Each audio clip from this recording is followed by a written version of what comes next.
লবমাত্র সাধু সঙ্গ সর্বসিদ্ধি হয়।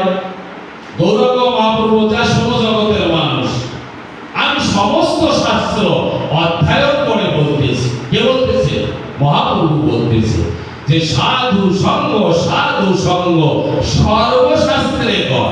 তার মানে উনি সমস্ত শাস্ত্র বলতে 14 শাস্ত্র, এই 14 প্রকার যে শাস্ত্র রয়েছে সেই শাস্ত্র তিনি অধ্যয়ন করে বললেন লবমাত্র সাধু সঙ্গে সর্বসিদ্ধি হয়।